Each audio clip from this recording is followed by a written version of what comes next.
The presenting sponsor of Pod Save America is Blue Apron. Blue Apron's mission is to make incredible home cooking accessible to everyone. They achieve this by supporting a more sustainable food system, setting the highest standards for ingredients, and building a community of home chefs. Get your first 3 meals free with free shipping by going to blueapron.com/crooked. Blue Apron is a better way to... I wonder if we'll be able to make jokes again soon. Cook.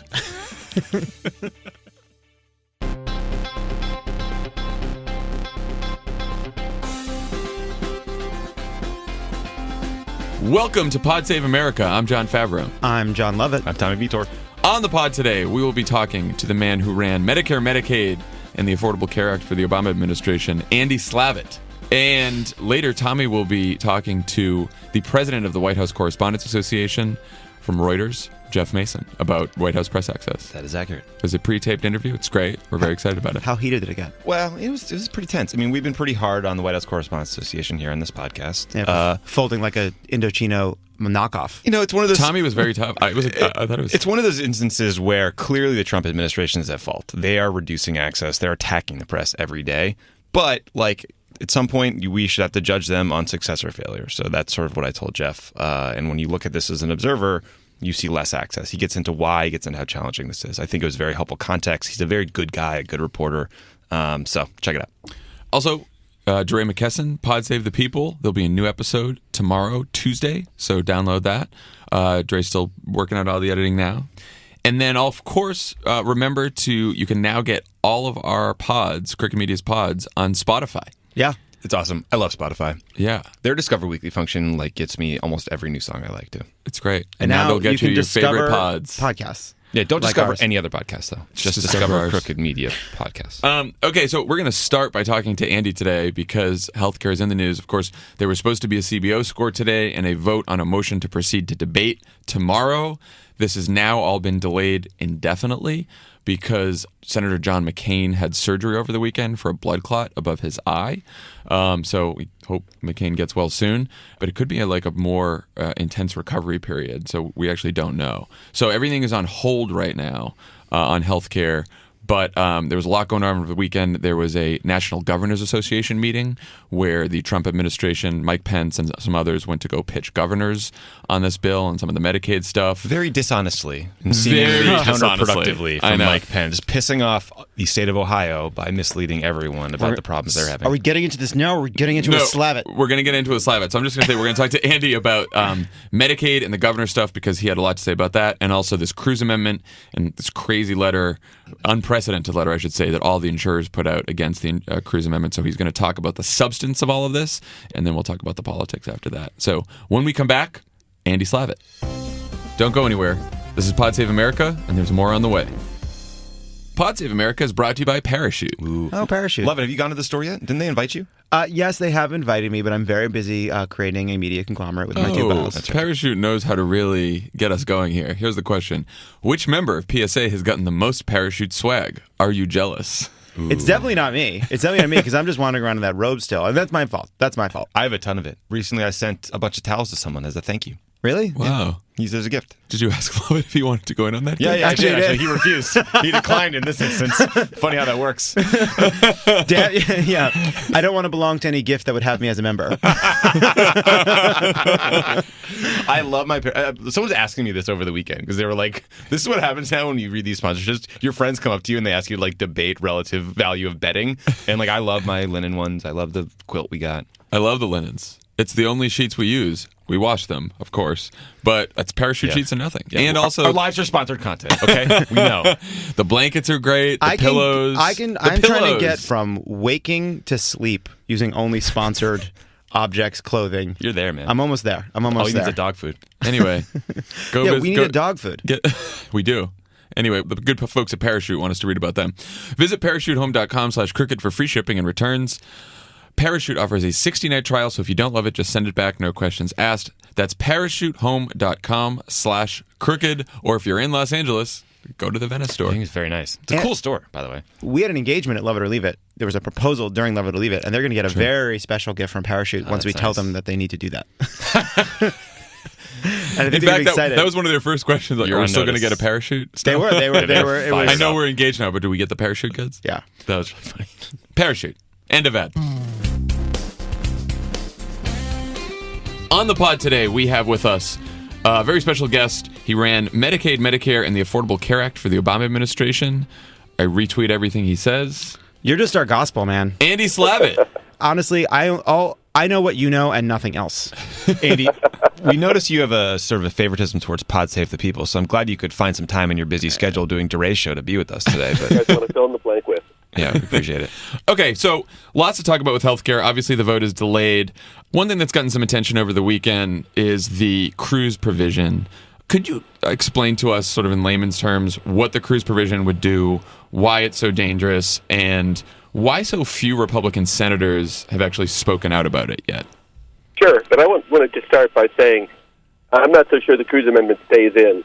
So ultimately, it's a place to focus, but we shouldn't put all our eggs, in that basket. I think Cruz, my read is that McConnell allowed Cruz to introduce his own amendment, in large part just to keep him in the tent. And I think regardless of what happens with the amendment, this is largely to get Cruz on board. If it actually went through, however, it would be horrific. And horrific not just because, like the rest of the bill, it's unfair to low-income people and fair to wealthy people, but horrific because it just doesn't pass any of the smell tests of how people can actually buy insurance and how insurance is priced.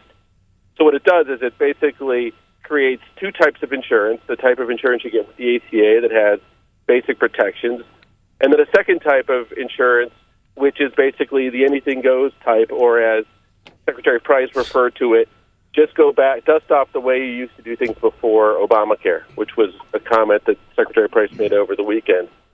And of course, if you do that, you sort of damn both parties because you put half the people in this sort of place where they're going to be disappointed by whatever insurance they buy, and then then you take the ACA and you create a giant high-risk pool, which is basically a spiraling, expensive product. And I'll just say one more thing about it. It's the first piece of legislation that I've ever seen that it's so bad that it has its own bailout inside of it. So they actually have to add $70 billion to undo the damage that they know the Cruz Amendment causes. So let's say the Cruz Amendment comes out, as you're saying, there's a chance it would. My understanding of it is that Mike Lee, Cruz, there are a lot of people that hinged their support of this bill on that amendment. At the same time, we've seen this sort of strange phenomenon over and over again where people draw these lines in the sand and then the line is crossed and then they announce why they're going to support the bill anyway. So what do you think is playing out here? The Cruz Amendment seems like a poison pill for a lot of these moderates, but it comes out. Is there some other kind of fig leaf for the conservatives that we're not aware of? If I had to imagine how this went, it probably went something like McConnell telling Cruz, look, you want to put this crazy amendment in, fine, but you're going to have to sell it, and you're going to have to sell it to the caucus, and he gave him a week, and he gave him the Senate lunch to do it, and you're going to have to sell it to the parliamentarians. So to a certain extent, McConnell has started to distribute responsibility for whether this thing passes or how it breaks down. And I think the end of that conversation is, and look, if you can't sell it, I expect you to get on board. So I think Ted Cruz concocted this crazy thing.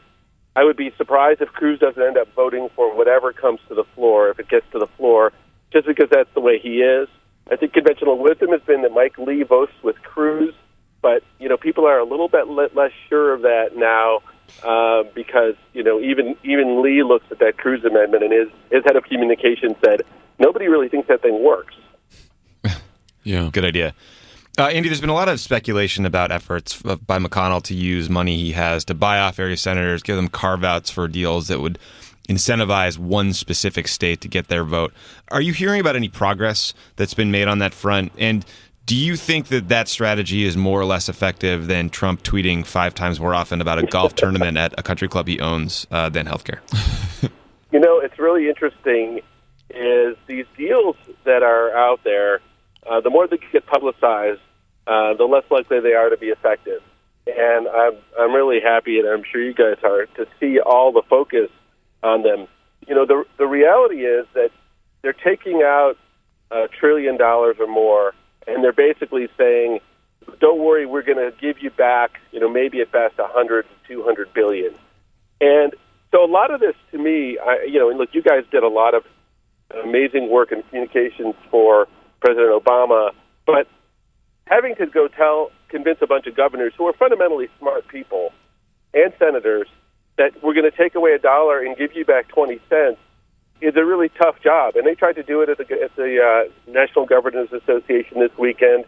I don't think it was all that successful. They put a deal in front of Nevada. I think everybody is focused now on a couple places like Nevada and Alaska. If you let these guys spend time with these deals, they're essentially giving them back nickels from the $1 that they just took away. So I don't think that smart guys are going to go for it. What do you think that people like Dean Heller and Murkowski, maybe Capito, Portman too, I guess, are weighing in their minds right now? Like, what are they trying to decide? What policy moves, basically, does McConnell have left that could persuade them? Well, start with Heller. Heller, I think, is just wetting himself. And I think there's probably nobody more upset by McCain being out for a little while than Heller, because this is just pure torture for him. I think, he's probably in the hardest spot because very hard for him to win in Nevada as a Republican anyway. He's already sort of made a commitment. Sandoval has got a lot of credibility and a lot more popularity, as you guys pointed out on your last podcast. So I think, there's very little but a political calculation there. I think Portman and Capito are probably the most persuadable, because I think by some of the math we've done, if McConnell spends 20, 30, 40 billion of the 200 billion that he has left, he can make some modest changes to Medicaid, and I think it's not hard to picture Portman declaring victory, and Capito would then be left alone, and so I think she might end up going along with that. Now, what we hear is that what's constraining him is not the money, but that there are a lot of conservatives that don't want McConnell to spend the money. And then finally, Murkowski, I think, is the most interesting person of all, and probably the person that if I had to speculate that there's a true statesman left out there that's not willing to be bought, it may be her, because she and her governor, I think, are just really much, much closer to the realities of Alaska than they are to the realities of Washington. And, I don't think there's much more that can be done there. They've already spent an awful lot of money in Alaska, and it either did the job already or it didn't.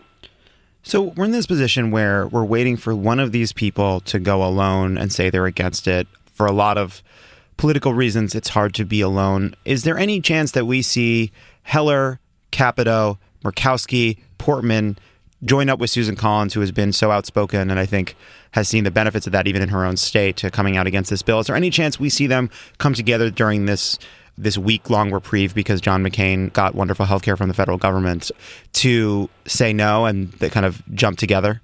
I think that's what you'd have to hope for. You're dead on. I don't think there's such a thing as a third. I don't think there's anybody that comes out now with a third no. I think it's one of the reasons why Collins and Paul were out there so quickly. They were not it. You get your first two in and you're safe. So now Collins can be the statesperson, and she's not the one to kill it. And she gets the Sunday TV time, and I think she's truly saying the right things and doing it for the right reasons.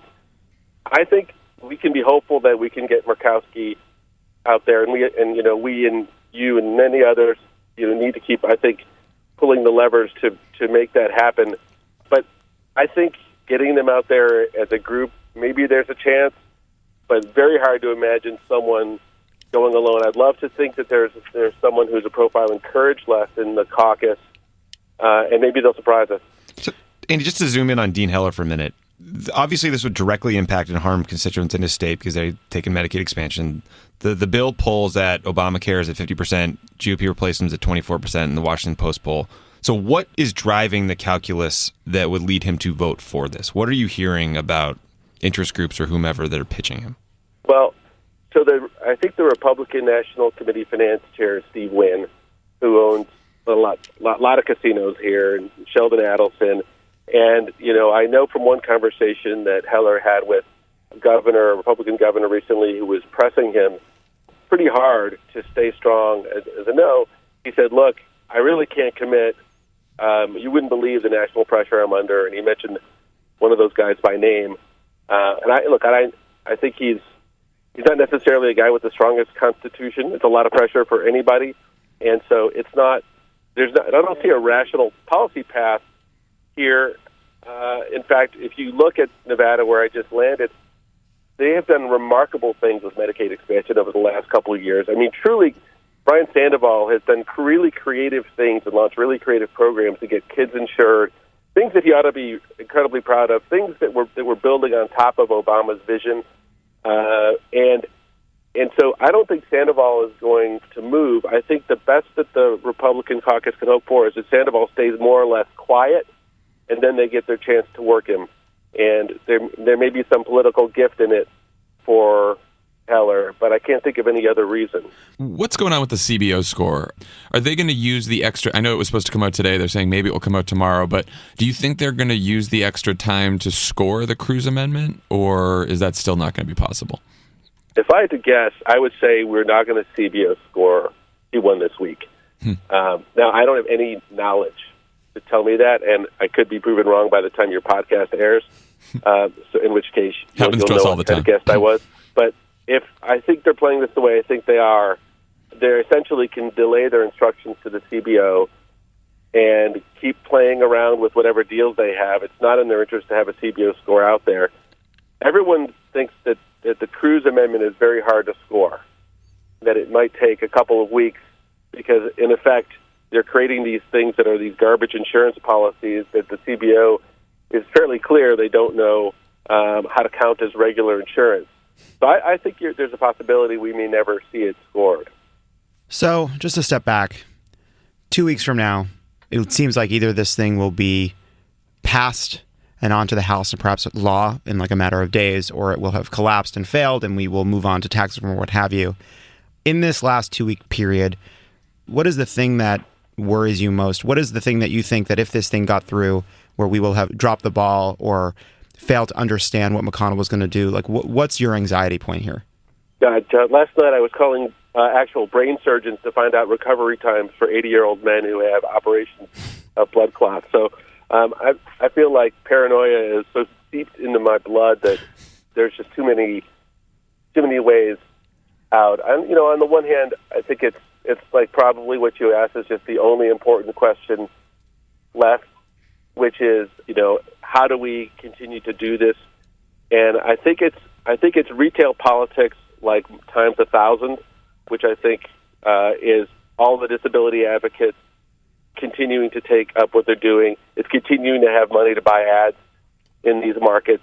It's getting multi-party letters out there. It's the governors getting together and issue another set of letters. I think they had a very bad NGA. I think they actually had a little momentum going into the National Governors Association. My read is that the administration overplayed their hand by saying things that were just blatantly untrue and the governors knew to be untrue. So I think we have, I don't think it's baked either way, but I think we've got to keep these 2 or 3 people that you talked about so far strong by just taking a magnifying glass to what's going on specifically in their states and really focusing very, very hard on those things. Great. Well, Andy, I know you're on the ground right now in Las Vegas and holding an event there this evening, so glad you're out there working this pretty hard. Thank you for joining us. Thank you for giving us an update, and keep up the fight. Thanks, guys. Take care, Andy. All right, guys, so that was Andy Slavitt. He's really smart. Yeah. Everyone follow him on Twitter, for real. At Andy Slavitt? At Andy Slavitt. Yeah. We're not going to do all your homework for you. Figure it out. It's Andy Slavitt on Twitter. He's great. Really interesting. It's hard to separate the parts of this that feel like the way politics usually works, which is pressure, policy making, that still are in play, plus the kind of new sort of extra anti-democratic stuff that's laid on top of this, like McConnell not using the normal process, refusing to score the bill, right? Like how that affects this thing. Yeah. Although I do think it's tough for them. I mean, we have an opportunity this week, now that the vote's not tomorrow, to really keep the pressure up and try to keep this in the headlines as much as possible and make this as uncomfortable as possible for Dean Heller, for Lisa Murkowski. I mean, the most notable thing to me is that governors, people who actually are in charge of states, who have people's well-being, they're responsible for taking care of individuals, are so vehemently opposed to this bill on a bipartisan basis. And even like world-class idiots like Scott Walker, he knows that the National Governors Association is going to have to put out some sort of statement on the bill at some point, but he recommended they do it after the vote because he's courageous. Amazing. Just Scott Walker saying the perfect time to decide how you feel about a bill is after the decision's been made. After the is Senate votes. One of the most amazing Marco Rubio-esque moments. Marco Rubio, by the way, I just want to say that there was a little story that went on, which was Marco Rubio tweeting that he was undecided on the bill, literally no one taking him seriously, and then, of course, him saying he'd vote yes on the motion to proceed. Right. Yeah. Look, it's interesting. It sometimes also takes time for a lot of the information about how bad this bill is to get to some of these senators, right? Because, like, a lot of times they're just going all day. They're in meetings. They're busy, right? And they can only hear about this from their staff. They don't consume. These senators don't consume news as much as many of us do. Right. As fast as many of us do. So it takes time for these things to get into their local newspapers, for people to tell them just how bad the bill is, just how much the administration's been lying to them, right? So, like, the more time Dean Heller has to hear from us and from, you know, all the other news about how bad this bill is, the more of an opportunity we have. Same with Lisa Murkowski, same with the rest of them. Yeah, I think Dean Heller's going to make a pretty simple calculation because he's a pretty calculating guy. Am I more likely to lose a primary if I oppose this bill, or am I more likely to lose a general election if I support this bill? And we need to make it crystal clear to him that if he votes for this garbage piece of legislation, we will all do everything in our power to support and fund his challenger and make sure that he loses no matter what. That's totally right, because we can't affect what Republicans are telling him behind closed doors, how hard Sandoval will fight, what his money will do, you know, whether they'll back him against some primary. But what we can do is make it very clear that he'll lose. Yeah, no, and the same goes for Murkowski and Capito and Portman, even though they're not up in 18, right? Like, this could be, we need to make this, and Ben Wickler has talked about this before, a career-defining vote for these people. Yeah, that was the as other thing. Big as the Iraq War vote was. One thing that really does affect these guys are the front pages of their local newspapers. Like, Yeah. we all worked on the Hill. Basically, every senator in Washington gets something in the morning, which is like a briefing book and the clips. And some young kid who's a junior staff or an intern goes and gets all the covers from the local newspaper. And the activism that we're seeing is on the cover of all those newspapers. Yep. Yeah. So what can you guys do? Obviously, keep making the calls, but there's also a lot of opportunities for sort of in-person activism this week. I know there's a rally today on the Capitol. By the time you hear this, it'll be going on already. But there's going to be a huge civil disobedience action in the Senate on Wednesday. You can find out about that at stoptrumpcare.net. A lot of constituents are holding sit-ins in the D.C. offices of all the Republican senators, so that's really great. Indivisible has a day of action nationwide and in D.C. on Tuesday. And every listener can get involved there by going to indivisibleguide.com. You can find out where the protest is near you. Planned Parenthood has more than 100 protests planned, so you can figure out that. Organizing for Action, the Obama Group, has a ton of protests planned in cities everywhere, so as does Protect Our Care. So there's lots of opportunities to get involved.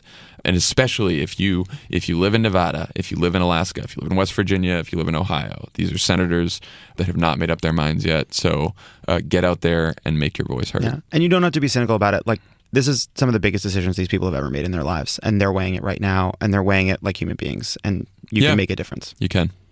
All right. When we come back, we will talk about the rest of the news, which is basically just Russia. Das Vidanya. This is Pod Save America. Stick around. There's more great show coming your way. Pod Save America is brought to you by Indochino. We really like Indochino. They're back. They're back. Heteronormative blue. They needed some time off from us after all the wedding fittings. Yeah. Yeah, I'm glad I introduced this term, heteronormative blue, into the zeitgeist. Yeah. Many people disagreed with you that it was heteronormative. I myself have said that the suits were good enough for gay people. Good enough for gays is good enough for Indochino.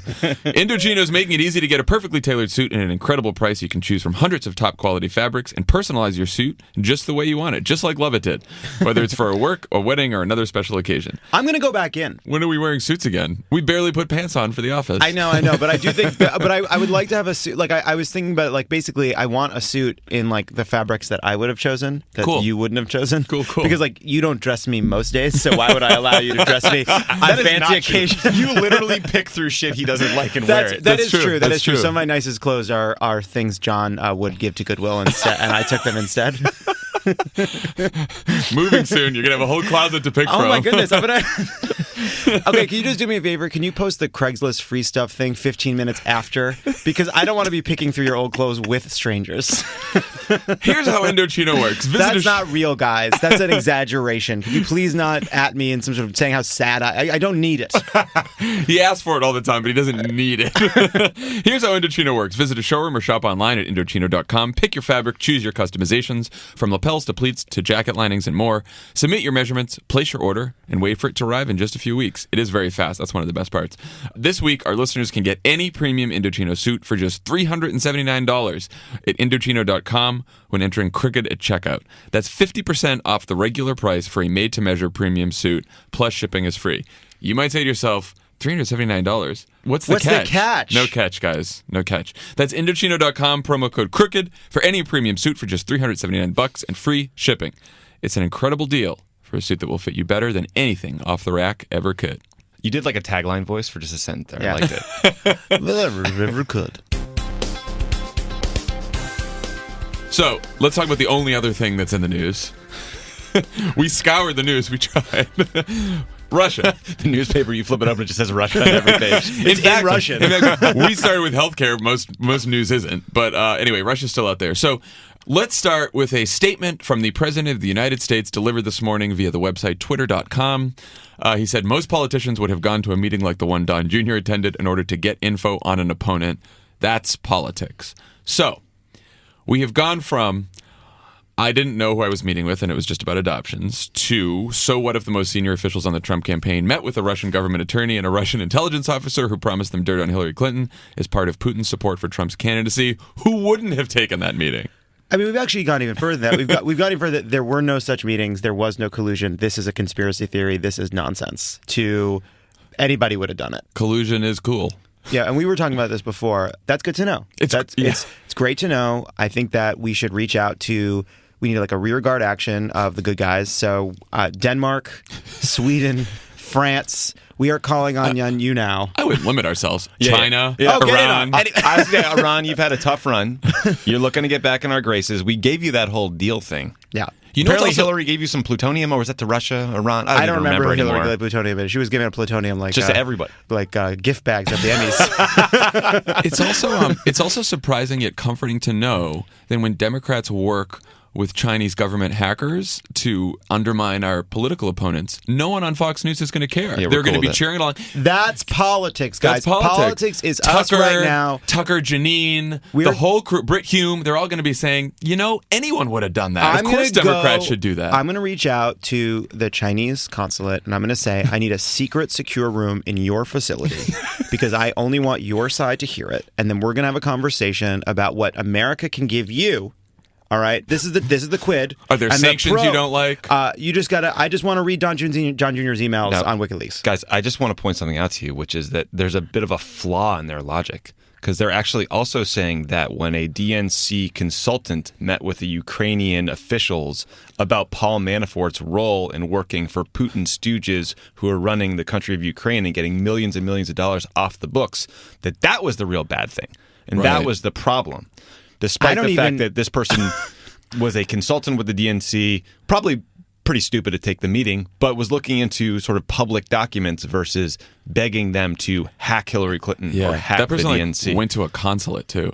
Yeah. The whataboutism is out of control. Like, that this is what anybody would do, this is normal. Donald Trump also continuing to rely on the fact that Donna Brazile gave them a debate question during the primary. It's his favorite thing. So insane. It's because, again, it's like when like a 13-year-old has only heard Led Zeppelin. They think that that's the only band. That's the coolest and only band. Still is. Like, Donald Trump followed politics closely for one election, and like he learned like 7 or 8 things, and one of them was this fascinating thing that Donna Brazile gave a question to Hillary Clinton during the primary. So that's his Stairway to Heaven? So that's it. Yeah, that's his Thunder Road. All right, I'm playing Stairway for you later. The thing that's driving me crazy is if you like step back and think about the fact that he refuses to believe that Russia hacked our election, despite all evidence suggesting that's the case, but he believes that 3 million people voted illegally in this country in this last cycle, all for Hillary Clinton. And he is like doing everything he can to block investigations to figure out what happened. He's set up a commission that has contacted all 50 states with his buddy Chris Kobach about personal voter information. But Mark Warner noted on the Sunday shows that 21 states had election systems targeted by Russia, but not all of those secretaries of state have been briefed. It is insane. This is like criminal negligence, and just a refusal to view anything that's happening in the world through a prism outside of his own narrow ego and interests. Also, Mark Warner, friend of the pod, noted on the Sunday show something that he talked about right here first on Pod Save America, thanks to a Tommy Vitor question. Indeed he did. A bold question. There were Russian bots that were disseminating fake news to almost precinct level demographics in certain swing states that they're looking into whether the Trump campaign, specifically the Trump digital operation run by one Jared Kushner, had anything to do with helping the Russians figure out where to target. Should shout out McClatchy did some great reporting on this and had a big piece last week that got into the details. This is a big growing issue for them. It's a problem. Do you think that it is a good sign or a bad sign that Donald Trump has asked Russia to send election observers for the 2018 midterms? Did he really? No. Oh my God. That's so funny. That shows you where we are. The Tommy was not necessarily surprised by that. That John and I made that up in the car, and it was plausible. It's also one of those things where never mind. No, what? Well, it's one of those things where we try to send election observers all over the world, and if they try to send them to our country, we sort of have to welcome them in, or else we look like giant hypocrites. You get in these weird situations. Oh, yeah. Anyway. I was interested. So over the weekend, Trump's lawyer, Jay Sekulow, did I pronounce that right? Who cares? He's a scumbag. Good. Put on quite a performance. He said if the meeting was so nefarious, why would Secret Service allow these people in? So, A, Secret Service doesn't vet meeting attendees. That's not their gig. And B, we find out that they said in a statement, and now we have Secret Service responding to Trump's lawyer, saying that they weren't protecting Donald Trump Jr. at that point anyway. Well, it just raises a lot of interesting questions. It does. Now, I was a casual news observer for a few days, and I saw on television Corey Lewandowski on television, and one of the things that I think he had been saying is that Trump was not in Trump Tower. But that has turned out to not be true. You, of course, believed him. I didn't. It wasn't. It's interesting. I didn't. Corey says so. It must be true. I didn't hear it directly from him. I saw someone tweet that he said it without context, and I said, I just didn't think about it. And then it turns out that that's not true. Trump was in the building. Regardless, I don't think that Secret Service wouldn't vet a meeting participant for counterintelligence purposes. They also wouldn't vet them to see if they were smarter than Donald Trump Jr., even if he were a protectee, because then he wouldn't have any meetings. So this whole thing, but to throw the agency under the bus that literally will take a bullet for your boss because it sounds convenient in the moment is so short-sighted, and it's just a perfect little example of all their dumb excuses here and how all of them have fallen down against any fact. So first of all, it's exposing an interesting fact that Donald Trump was in the building, right? Which raises the question as to who was and wasn't in the meeting, and we can't take anything they've said so far at face value, so who knows? But there's also their lack of respect for anything, including the people that are there to save their lives, it never ceases to amaze. I mean, the Secret Service, it is so important. It is one of those things that we are comforted by their existence. We're so used to their protection that we don't allow for even thinking about just how important that role is, how sensitive it is, by the way. Not just that they protect the president, but they do so without being politically involved, without picking favorites, without us ever even worrying about any kind of coup or any of the crazy things that history is filled with, because it's such a good and important entity. And then they go on television and use it as an excuse. They've had some challenges recently, of but course. they are great. But no, I mean, but you know what I mean. They go to meetings and they don't repeat the substance of the meetings ever, despite it's the most sensitive conversations in the world. We trust them. Yes, we trust them. What is also interesting about this is the degree to which even the right-wing media was stunned by this. I mean, Shep Smith, who's a pretty principled, interesting guy on Fox News, basically said to Chris Wallace, how can we ever believe anything they said again when for 6 months they've been saying no collusion, no meetings, no conversation, no nothing. And then we find out it was Don Jr. with the email that said re-Russia-Clinton-private and confidential. The excuse that Jared didn't and read Manafort to the end. Didn't read to the bottom. Subject line was right there, guys. John, do you remember about a week ago, we were talking about this, and we said we are going to get to the point where Jared's excuse is he didn't read to the bottom of the thread. Yeah. And it was an easy excuse. I mean, but of course, the subject line was, But Jared also says Russia-Clinton collusion. when he sent his SF-86 and left 100 relevant names off of it, now they say that someone on his team clicked send too early. Oopsie-doopsie. This isn't like an email you're copying and pasting to a bunch of friends asking for help moving or something. This is Have we talked about the SF-86 on the show? Yeah. Yeah. A couple times. Okay. I mean, we can talk about it again. It's you fill it out. They tell you it's under penalty of it's a federal crime to lie on it. But it's not just a form. There's interviews. There's a whole process that goes along with it. You interview FBI agents, and they walk you through the form that you filled out to make sure you didn't leave. it's hard to make a mistake. They sit down with you and they painstakingly go through every embarrassing thing you disclosed about your life, and they double check to make sure that you've disclosed the full extent of that, and then they go to your friends and your family and your neighbors and your colleagues, and they confirm with them the things you wrote down. And if there's any daylight there, you don't get a clearance because you're not trustworthy. So there's something darker about Segala's interview that Ruth Marcus pointed out in the Washington Post. Well, at one point he said to Chuck Todd, so the basis upon which this entire special counsel investigation is taking place is based on what? Illegally leaked information that was a conversation of the President of the United States with the then FBI director. And that to me is problematic from the outset. And I think that raises very serious legal issues as to the scope and nature of what can really take place.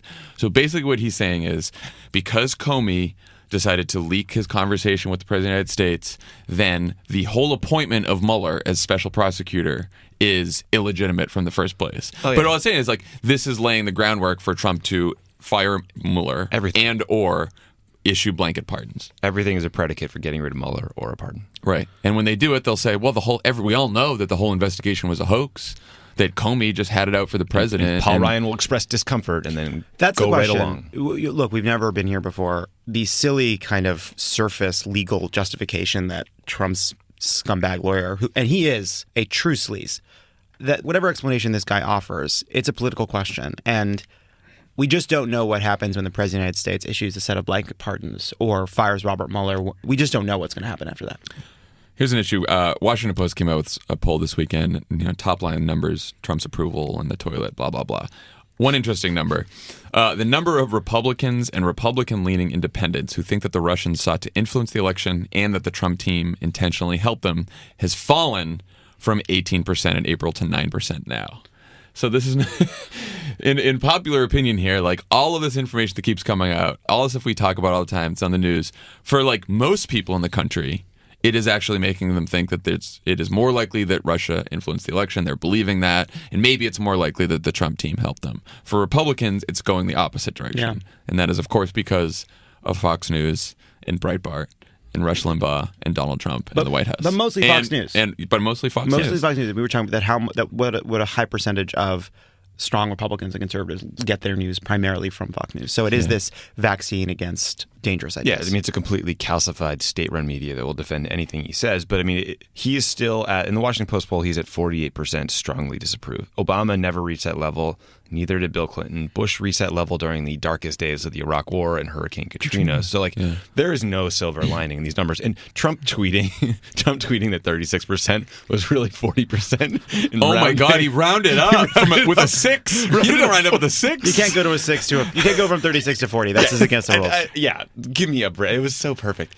No, that was also NBC had a poll too that was out that basically said that the headline is misleading because the headline says support for Trump at 50% in counties he won, right? So, that's not bad. It's not great either. But he is now underwater in those very important Obama-Trump counties, the ones that switched from Obama to Trump. He's at 44-51 approval there, and those are counties he won by 51-43. So all we say all the time is, oh, well, the base hasn't deserted him, so nothing matters, right? But again, what we really want to be looking at here, the base may never desert him. Right. Ever, ever, ever, ever. We just have to get used to that. But that doesn't mean that he needs, that he couldn't lose re-election, right? If these counties that voted for Obama twice, that then went to Trump, go back to a Democrat, then the Democrat wins. And also just on these numbers about the shift of Republicans believing less that Russia colluded or Russia was involved, et cetera. I do think that we always talk about tribalism and that's part of it, but like I feel like it manifests itself in two ways. One is people really believing that, right? Really actually believing what their side's telling them. But there's something else that's always in these polls now, which I think is worth remembering too, which is people know what they need to say to be good teammates. And I do think that is increasingly something we're seeing in polls, and it's really hard to measure. Yeah. And that's right. Because everybody's a pundit now, we shouldn't pretend that doesn't affect people when they answer the phone. Sure. Though, I mean, it's just interesting, like their entire strategy is predicated only on the base. They have no effort to reach beyond that. In fact, they are meeting with primary challengers to Senator Jeff Flake. That was amazing. Who is a vulnerable Republican who has pissed Trump off left and right. But the fact that they would try to take someone like him out just shows how short-sighted and stupid this strategy is. Yeah, and I'm sure they'll do that with Heller if Heller votes the right way on Trump care. So, and by the right way, I mean against. Bring it back to healthcare. I mean, we've talked about this Russia story so often, and it is fascinating and it is interesting. It's something we like talking about, right? It's a we notice that even when more people listen to episodes when there's big Russia stuff in the news, right? Like everybody is fascinated by Russia, but then I wonder if we're not going to look back and realize that even as we tried so hard to talk about healthcare, we were too preoccupied with this. Well, look, I was saying everyone needs to, on Twitter, I was like, everyone needs to focus on healthcare and like we can yell about Russia later. And I got a lot of people who are like, we can all walk and chew gum at the same time. Yes, we can do that. We have to walk and chew gum at the same time. But I'm talking about ways you can have an impact and an influence, right? In order to hold Donald Trump truly accountable for Russia stuff, right? Outside of the special counsel investigation, which no average citizen can impact at all, right? We need 218 votes in the House and about 65, 66, 67 votes in the Senate, right? Right. That's impeachment stuff, okay? In order, or at least investigation stuff, at least subpoenas and stuff like that from Congress. In order to stop Trump Care Forever, we need one more Republican senator. One more. So just as a matter of which you can have more of an influence on right now, at this moment, it's healthcare. Yeah, it's almost like why don't we treat ourselves to a whole bunch of Russia after we defeat Trump Care? That is our dessert. Okay, we can get back to the fun Russia stuff after Trump Care goes and down. we're still talking about, everyone can still talk about it, we can still debate about it. I'm just saying there is a finite amount of time in the day and a finite amount of energy that people have. And so, focus it on what has the biggest impact. Okay, when we come back, we will have Tommy's interview with the White House Correspondents Association President, Jeff Mason. Psyched about that. This is Pod Save America. Stick around. There's this great stuff coming. Lots of great stuff. Pod Save America is brought to you by Texture. With recent conversation in popular culture surrounding fake news, alternative facts, and the news media, it's important to know where your news is coming from. Texture features some of the most trustworthy, credible publications in the world, such as Time Magazine, The New Yorker, Vanity Fair, The Atlantic, and Zeb Gorka's Twitter feed. And whatever Don Jr. forwards. Honestly, I don't know what's going on Zeb Gorka's Twitter feed because he's blocked all of us. He blocked everybody. He We're blocked all all of us. He blocked Emily. He blocked my wife. He's such a little snowflake. Zeb Gorka he went on a blocking spree. He blocked Emily because Emily made a Zeb Gorka joke. I know. Your oopsie doopsie's funny. The Chapo guys, when they go off on Zeb Gorka, are so goddamn It's funny. so good. James Adomian does an impression for crush them, and it. it's Amazing. That's a professional. I'm a hack. Anyway, Texture gives you access not just to your favorite magazines, but also the latest in investigative journalism, U.S. politics, domestic and international news. The Texture app has gone beyond delivering just the magazine itself. They've made it easy to find and enjoy the articles you want to read, with daily recommendations, exclusive interactive features, videos, and more. Texture is searchable. You can mark what you like, check out back issues, view bonus video content, and they even curate articles and magazines just for you or whoever you're giving Texture to this year. Texture is normally $9.99 a month, and you get over 200 magazines. But if you sign up right now at texture.com/crooked, you get a 14-day free trial. Why subscribe to just a couple magazines when you can have all your favorites on your smartphone or tablet all the time for way less? Plus, Texture was selected as one of Apple's top 2016 iPad apps. Start your free trial now and download the Texture app. Right now, Texture is offering our listeners a 14-day trial when you go to texture.com/crooked. That's 14 days to try Texture for free. That's texture.com/crooked. And Pod Save America is, as always, brought to you by the Cash App. Guys, our friends at Square got into quite a Twitter fight. They know their social media over there. And they got into a Twitter fight with some troll, and the brand won, which is very... Honestly, that is the story of the weekend. You have Delta at war with Ann Coulter and winning. I mean, that's amazing. Like I said, that's finally an airline dragging we can all get behind. Think about how despised you have to be that everybody's siding with an airline over you. Yeah. Anyway, Square Cash, the simplest, easiest way to pay people back. Let's say you're Ann Coulter and you spent $30 on an exit row seat and you didn't get it. But you claimed that the search was worth $10,000 Your time of is your worth $10,000. And of course, your only response is to be racist. Somehow you made this about race. Maybe Delta can Cash App you the $30 you're owed so that you go away.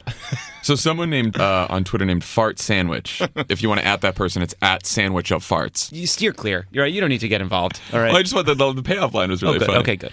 Fart Sandwich said to Square, is making a financial corporation look hip and trendy what you thought you'd be doing with your college degree. And Square tweeted back, your name is literally Fart Sandwich and you're trolling a cash register. Well played. I like the idea that like, what a strange thing. Like, this is what you're doing? Stranger who works somewhere for Cash App? People on the internet are weird. On the phone with me today is Jeff Mason, who is the White House correspondent for Reuters and the president of the White House Correspondents Association. Jeff, thank you so much for jumping on with the Pod Save America / Crooked Media budding global empire here. My pleasure. Nice to be with you, Tommy. So, Jeff, you and I have known each other for a long time. We worked together when I was at the White House. You were a guy who I always respected because you worked your ass off. I don't think people really realize how hard the wire reporters in particular work, especially on foreign trips. You guys were like pulling 20-hour days. You're also a guy who managed to stay nice and decent and friendly in a high-stress environment. So I just want to reiterate that. I appreciate that. Thank you. You're also the leader of an organization, the White House Correspondents Association, whose charge is to advocate on behalf of journalists covering the White House. That sounds simple. It sounds like a group that might have interests that are aligned, but I would argue that in practice, it's unbelievably complicated.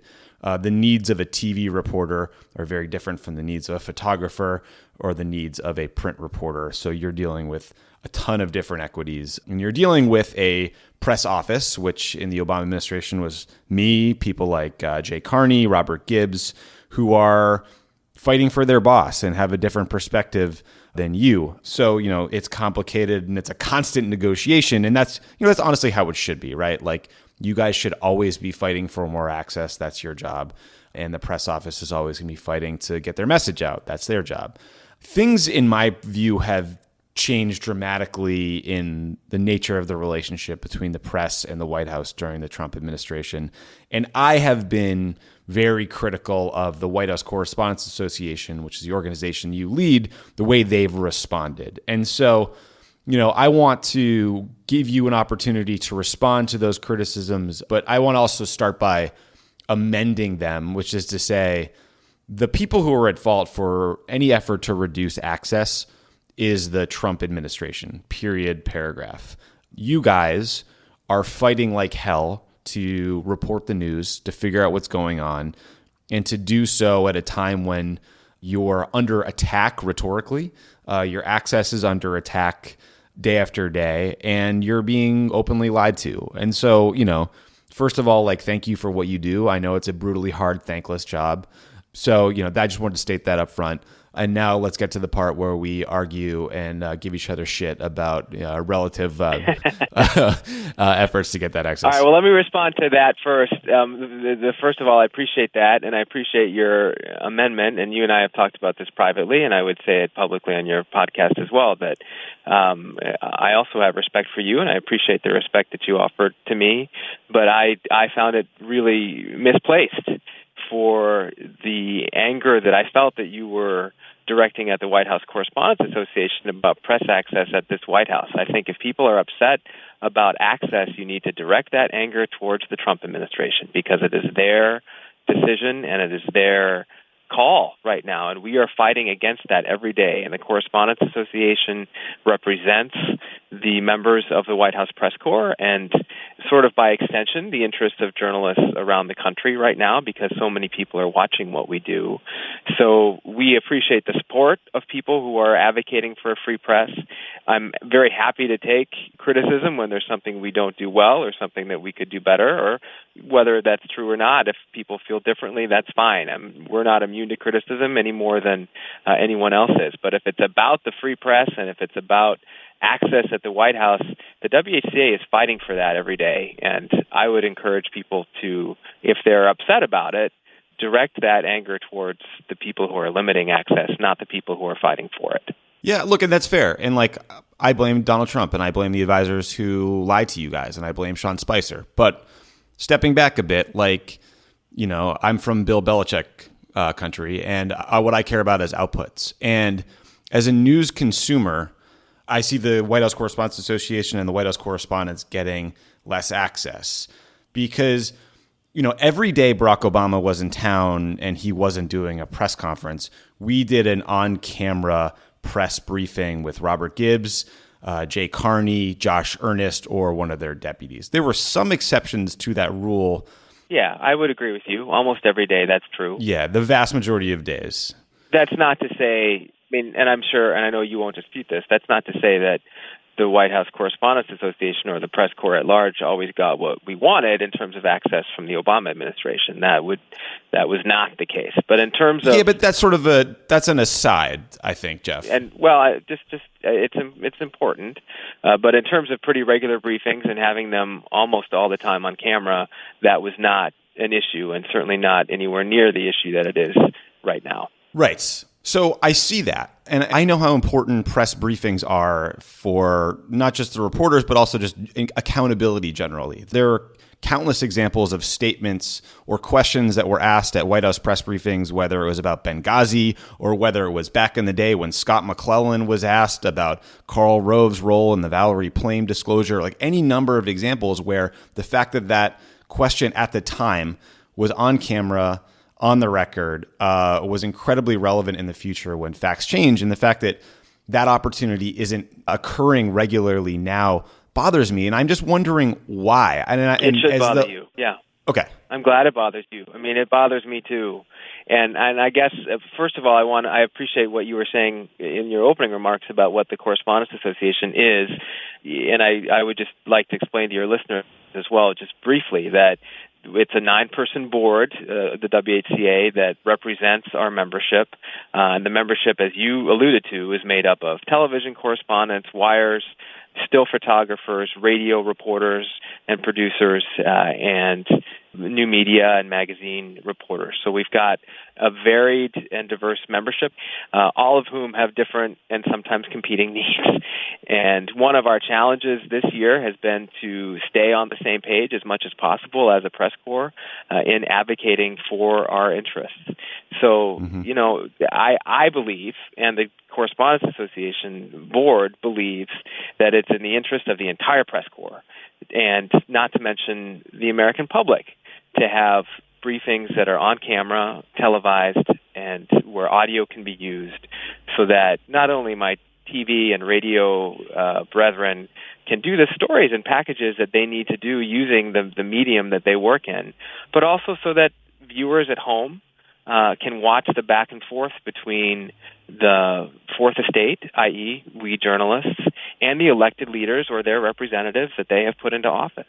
And it is egregious from our point of view that for the last month or so, a lot of those briefings have now been taken off camera. And we're fighting very, very hard for that to change.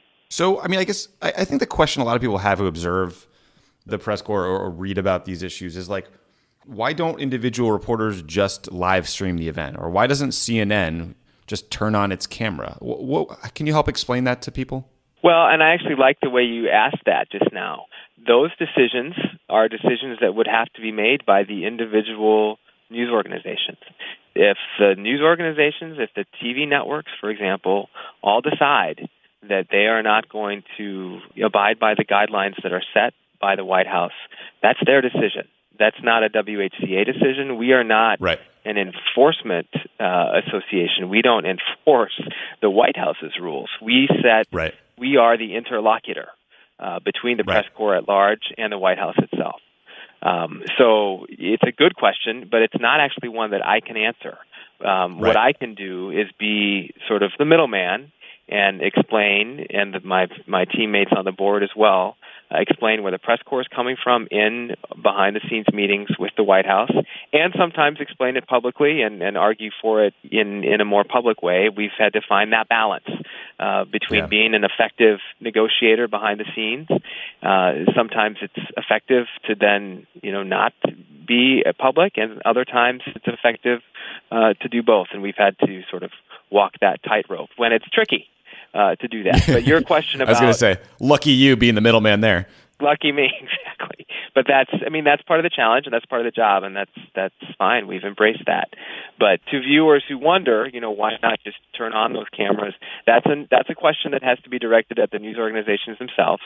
And I think you also have to keep in mind the ramifications that, doing that would have a direct impact for television reporters and radio reporters, but it would also potentially affect print reporters and others who attend those briefings and use the content, whether it's televised or not.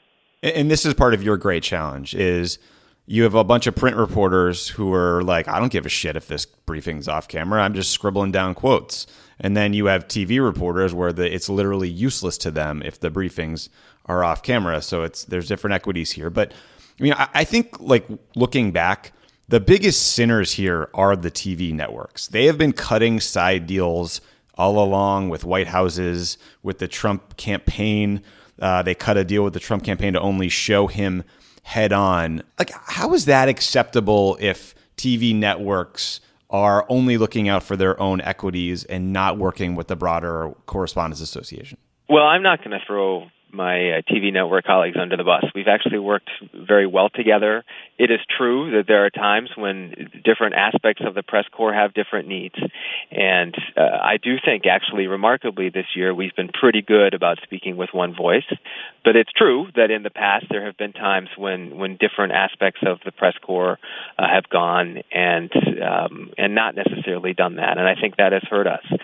I think that right now, I think really broadly everyone agrees that it is in the interest of transparency to have these briefings be on camera. That said, I mean, I know that Sean Spicer, when he came into this job, wanted to mix it up a little bit, and it's the White House's right to do that. It's just that if the trend ends up being where it has come to now, where nearly all of the briefings are not being televised, that's not a trend we can accept. But your question about, TV networks specifically, honestly, Tommy, we've worked really well together in the last 6 months. That may not have always been the case, but it's been a pretty good collaboration right now, and I'm very happy about that.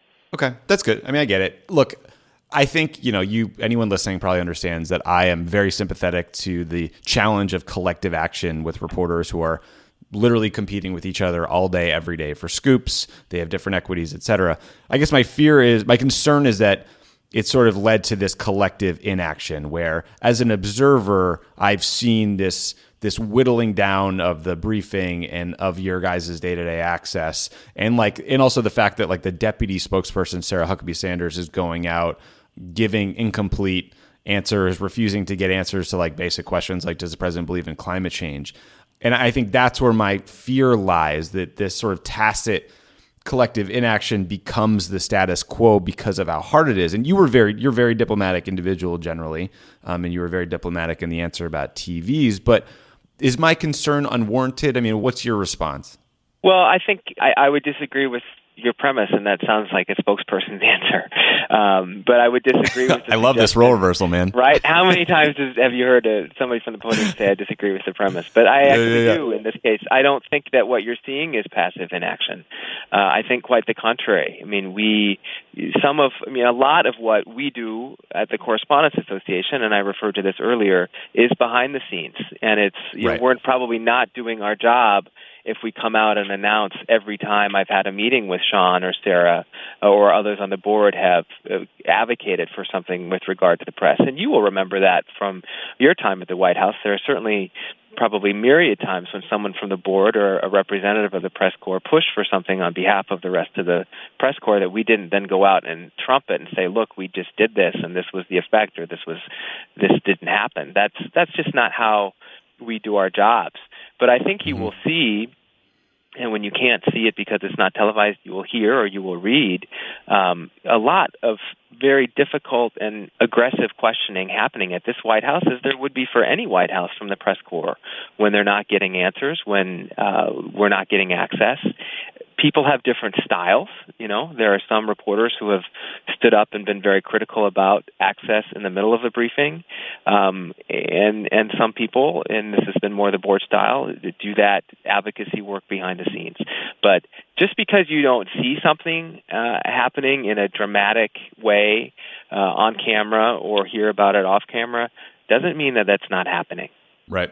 And I will say, I did a little reporting in advance of this conversation, and there's a lot of wins that you guys have that you've been instrumental on that people probably don't know about. Like this, some of it is maybe malice, but some of it is this White House just didn't have its shit together in any way. And so there were questions early on whether there was going to be a press pool, which is the pack of reporters that follows a president around wherever he or she goes, whether that was going to continue to happen. And you fought to make sure that exists. And there was questions about whether there would still be a daily briefing or if the press corps would be moved across the street to a building that is much further removed and not in the West Wing like the current press briefing room is. And you guys fought to preserve that. And that is important. And those are maintenance of access that I don't know that, like, if we're just calling balls and strikes that anyone deserves credit for, but it's important, right? It's super important, and I'm glad you highlighted them because there were, when we came into the transition period between the 2016 election and the time when President Trump took office, there were a lot of unknowns about how the Trump team would work with the press. President Trump, as a candidate, did not have reporters on his plane, and had a sort of a loose press pool, but not in the same way that we were accustomed to and expected to have at the White House. So that was a real negotiation, and it was absolutely critical to us that we continue to be able to fly in Air Force One as representatives of the press corps and that sense of the public, and able in our reporting capacity, and secured that, and as you mentioned, also secured our place to stay here in the press briefing room, which is, as you know, just steps away from the Oval Office and steps away from where these big decisions are made. So that transparency in that location was really critical to us, and wasn't a given. And we got it. You're right. Absolutely. Should have been a given. With respect. I mean, it shouldn't have. It's a shame that was something we even had to negotiate, but it was, and we did successfully. Totally agree. I guess, I was listening to Tim Miller, who was a Bush administration communications person who I'm sure you know well, Republican, was talking about how he sometimes feels like Washington is still abiding by the same set of rules and norms, despite the fact that Donald Trump has exploded them. And I worry about that a little bit for the White House Correspondents Association, because I was looking back at like times they were critical of Obama, and I found, a letter to Robert Gibbs on behalf of the WHCA protesting in the strongest possible terms the White House's decision to close a cabinet meeting or a signing of the START treaty to the full press pool. And it's just funny to me because, like, you sort of have mentioned, well, in the beginning of the Trump administration, he actually offered more access than Obama did for the first couple of months, and then things quickly changed. But I do worry, like, the carrot and stick approach from the WHCA, the stick is not grown commensurate with the Trump administration's willingness to lock you guys out. And I'm wondering, is there any conversation ever about a broader collective action, skipping a briefing if not everyone is able to access it in the way they need, or some sort of retort, some sort of repercussion if, for example, they lie about contacts with Russian officials for 6 months and then it comes out that Don Jr. In fact had a meeting with a Russian lawyer offering opposition research on Hillary Clinton. It's like, I just don't get how you guys kind of continue to do your jobs in the way you do, given the changing context. I know this is a convoluted, complicated question, but I wanted to throw that out at you.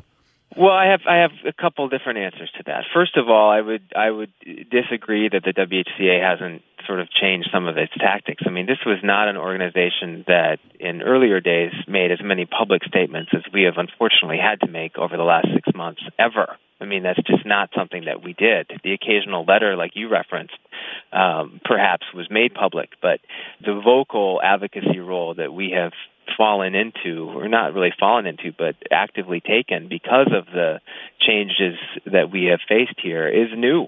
And I think has been positive. And whether that continues to evolve and change under future boards, we'll have to see. But I would also direct you to, and I'm sure you watched, Tommy, unless you were there, and I honestly don't know if you were at the White House Correspondents' Dinner, but people who were and people who watched it on television saw the robust statement that we made in advance of or in favor of the First Amendment, and that I made on behalf of the board in response to the very damaging rhetoric that President Trump has employed against the press. And I said that we are not fake news, we are not failing news organizations, and we are not the enemy of the American people. And that, that's not the type of thing you would normally hear at a dinner like that. And we highlighted it in a robust way. Now, in the second response to your question about how do we, are there consequences for if the responses that come from this White House end up not being true? I mean, I think the best the best thing a journalist can do, and the best thing that we are doing, is show up to work every day and do our jobs. And you're seeing some amazing journalism going on right now in Washington and elsewhere about this administration, about many other issues, because that's what our role is. It's to shine light on any administration, be it Republican or Democrat, that's in power, and to tell the story of the president and how he or she is governing, and to make sure when truth is not offered that we get to the bottom of what the truth is. And honestly, reporters don't want to be the story. The White House Correspondents Association doesn't want to be the story.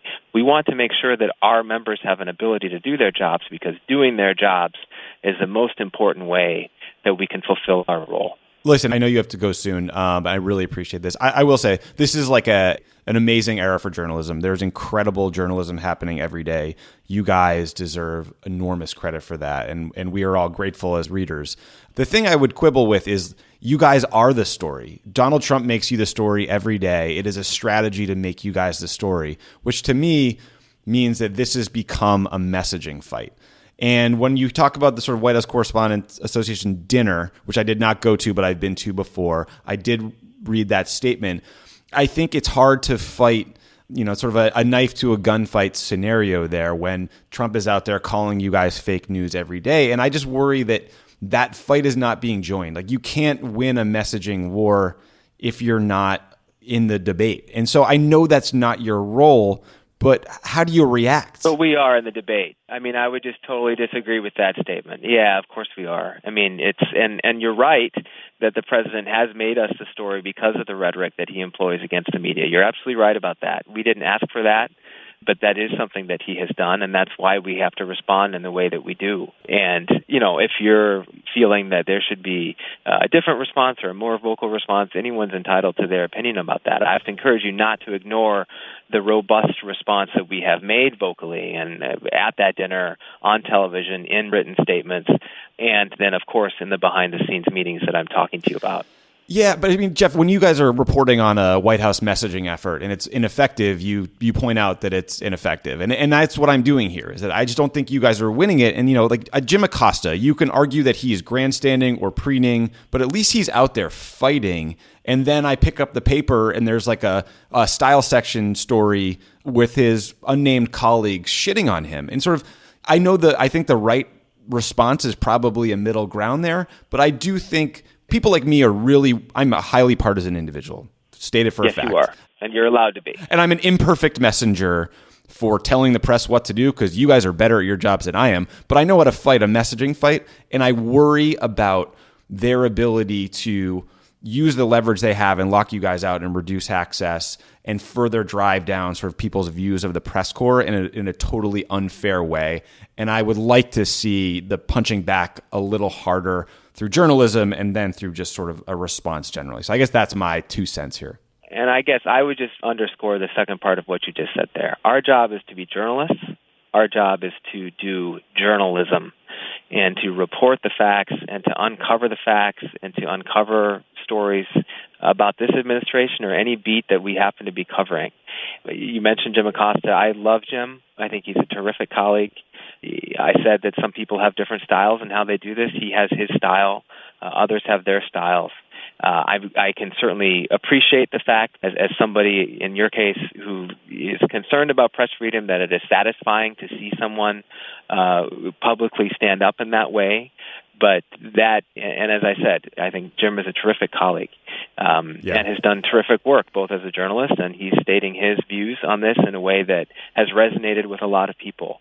But just because you don't see that necessarily from everybody else who is involved in this issue, in this case in particular the White House Correspondents Association, doesn't mean that it's not happening. And right. I would also quibble, and I understand the quibbling that you're doing as well, but I would quibble with the language of war. I mean, we don't believe we're at war with this president. That is language that he uses. It is not language that we use.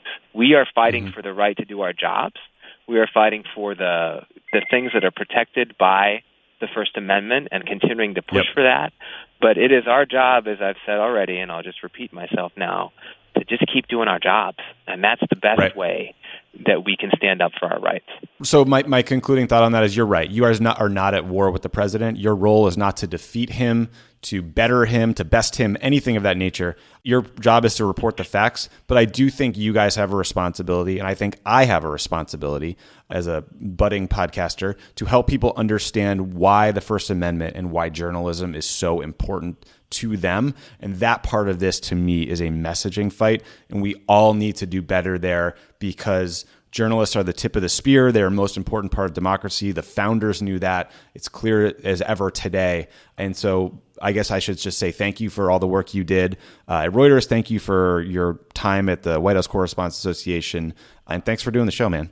Thank you, Tommy. It's my pleasure. And I would just say as a concluding remark to what you just said that, look, the press is grateful for the support of the American public, that and people who are listening to your podcast, if they're upset about access at the White House or things that affect the press, reach out and tell people about it. Watch the news, read the news, be consumers of news who are informed about where you're getting it. It is an important part of our democracy, and that is the role that we are filling. And pay for the news. Yeah, I mean, yes, buy subscriptions, and I think that's an interesting thing to watch is how subscriptions for major newspapers have gone up, and obviously ratings have gone up. People do want to stay informed, and it's our job to keep them that way. Yes. All right, Jeff, we'll leave it there. Thanks, man. Thank you, Tommy. Keep doing a great job. Appreciate it. Take care. See you, buddy. Thanks again to Andy Slavitt and to Jeff Mason for talking with us today. And yeah, we'll see you guys later. Oh, this is the outro? This is the outro. Keep calling. Call your senators. Keep calling. Find out which Facebook friends live in Nevada, and then call them and have them call Dino. Boom. Bye. End of show.